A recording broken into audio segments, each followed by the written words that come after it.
guys, Yoongi here, and welcome back to my channel. In today's video, we are celebrating my 9-year anniversary as a K-pop stan. I always love creating some sort of video centered around like my time as a K-pop stan every year when this anniversary comes around. So this year, we are going to be looking at my K-pop firsts. Does anybody who used to use YouTube back in the day remember the My First Times challenge that was circling? Where popular creators used to like talk about their first everythings? Well, today we are going to be doing that, but like a K-pop version, talking about the first groups I stand, first concerts, etc. I hope I can make this interesting enough to watch, and I would absolutely love to hear your firsts in the comments. Without further ado, let's get started. First up, let's start with the first K-pop song I ever heard. Okay, so I'm going to break this up into two and talk about the first K-pop song I heard and then the first K-pop song I liked and like what got me into K-pop because they're different. So I'm sure like many others, the first K-pop song I ever heard was definitely Gangnam Style by Psy. I think that was like 2012, I believe. I actually remember where I was the first time I heard this song and everything. I remember being on Skype with a friend and she told me I needed to look up this song that everybody was obsessed with because I hadn't heard of it. So I went onto YouTube and I found a lyrics video to this song. Yes, this was back when lyrics videos were like your go-to for everything. And it had like the romanized lyrics on screen and I didn't even really know at the time what that was and that it was the romanized version of Korean characters. So I didn't even know what language I was listening to at the time. But I remember really loving the song and not even in like a joking or ironic way like a lot of people were. I actually thought, oh my god, this is a bop. But if we had to talk about the first song that I would say got me into K-pop, that is 21's Gotta Be You. I remember seeing the music video's thumbnail suggested to me on YouTube for a good few days before I was like, okay, this is like bright and colourful, let's see what this is all about. And looking back now, it was only a few days after it actually came out that I started listening to it. So that's how I always know roughly about when my K-pop anniversary is, because it was when that song was released. And I loved that song from the first listen, and the rest is history. Next up, let's discuss the first K-pop group I stand, and then my first biases. We'll do both boy group and girl group because I'm very much a multi-stan. The first girl group I stand was, of course, I'm sure you could guess it, 21. After I discovered Gotta Be You, I kind of went down like a bit of a 21 rabbit hole by clicking through all the videos and the suggestions, and I think I'd have to say my first bias was definitely CL. She just had this like charisma that I had never seen before, and I was so obsessed with her solos once I'd listened to them, so that was The Baddest Female and Mental Breakdown at the time. I think I watched like every performance of those that I could possibly find. And as for the first K-pop boy group that I stand, that was definitely EXO. And I think it was in very close proximity to when I first got into 21. Naturally, I was so infatuated by my new interest, I spent a lot of time watching YouTube videos, and if I'm not mistaken, it was actually the song Wolf that got me interested in EXO. Yes, the song that everybody always says is cringy, I just loved it from like the first time I watched it. My bias in EXO from day one has been Xiumin, and still is to this day. I am ridiculously loyal to a fault for the most part, especially when it comes to biases, I really can't lie. Next up, let's discuss the first K-pop album I ever purchased. I can't remember how long it was after I got into K-pop that I actually bought this album, but it definitely can't have been long after when you consider the album in question and when it came out. The first K-pop album I actually purchased was Akmu Play, and if I'm not mistaken, I'm pretty sure I still have it now. One sec, I'm actually sat next to my album. I do! I'm sat next to my album shelves as I record right now and I can see it. They were a group that I got into really early on into my time as a K-pop fan, and I think they had just debuted not long before that, so I kind of got to watch their careers grow with each comeback, which is nice. The reason I decided to purchase Play was actually because I genuinely loved the album and their music, and I thought there were so many beautiful songs on it. Back then, I had no idea about K-pop albums coming with like extras and photo cards, so when it arrived, and I think it had like stickers and a bookmark, I think, and it was just so pretty, and the inside kind of had like a pop-up 3D image. I was like shocked, I was so excited. So as I'm sure you can imagine, and a lot of people can relate to, it's a very slippery slope into the life of a fan of K-pop who collects albums after you buy your first, and you see all the fun stuff it comes with, and you get to see your faves releasing albums, and it kind of becomes a little bit of a thing where you want to buy them. Let's now talk about the first K-pop concert I ever attended.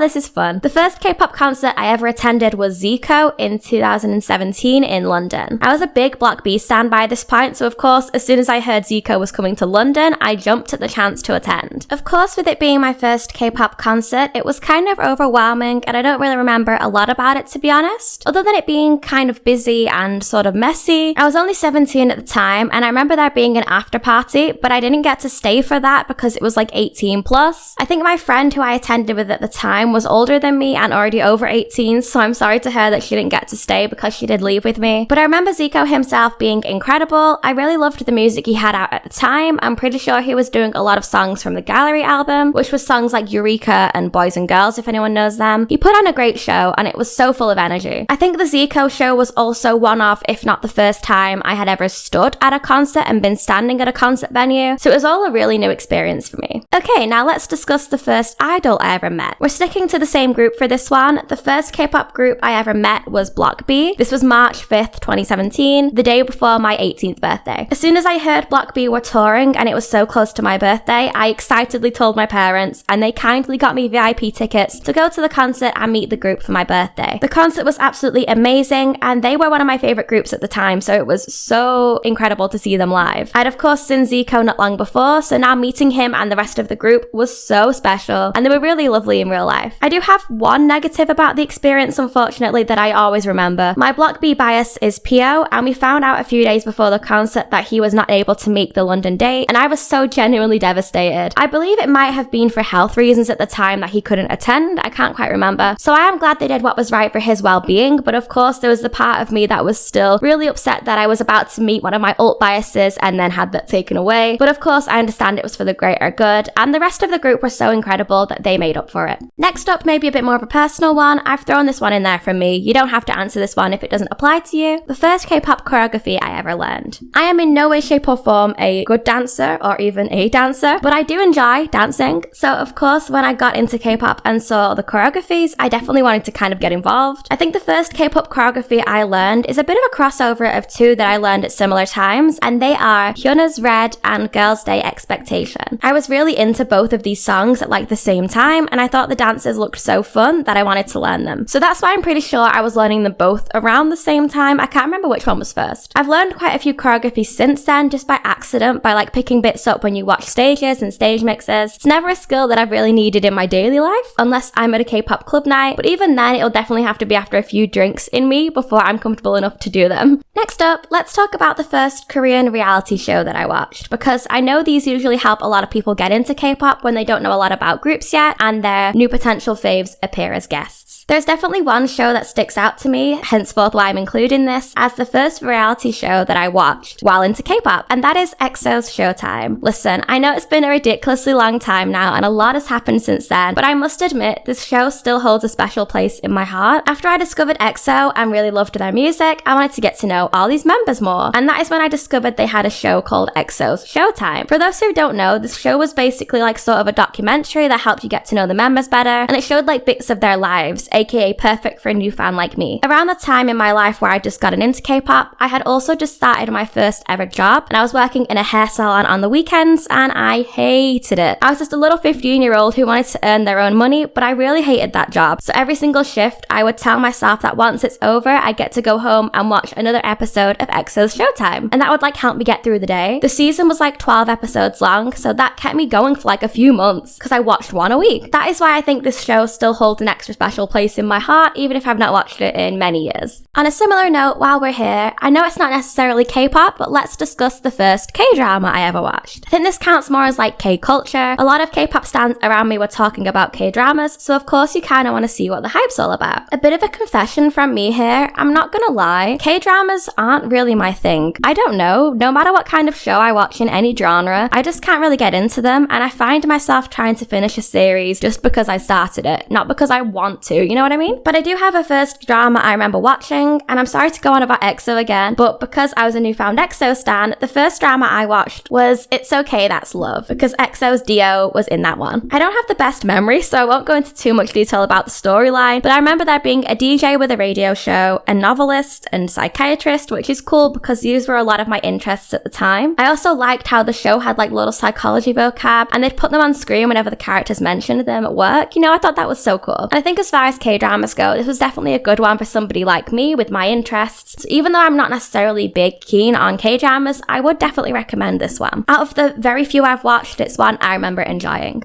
Okay guys, and that was it for today's video, mainly because I can't think of any more questions, and I'm sure they'll come to me when it's too late, and then I'll be kicking myself. So please let me know if you can think of any more in the comments, and I'll happily answer them. If you enjoyed this video, please give it a thumbs up, and I would love to hear your K-pop firsts in the comments down below as well. If you're new here and haven't yet subscribed, please hit the subscribe button down below and turn on the notification bell. That'll let you be the first to hear whenever I upload. And as always, my social medias will be on screen. There's my Twitter and my Instagram. I always follow back fellow K-pop stans when I can, so let's be friends. And I'll see you next time. Bye guys!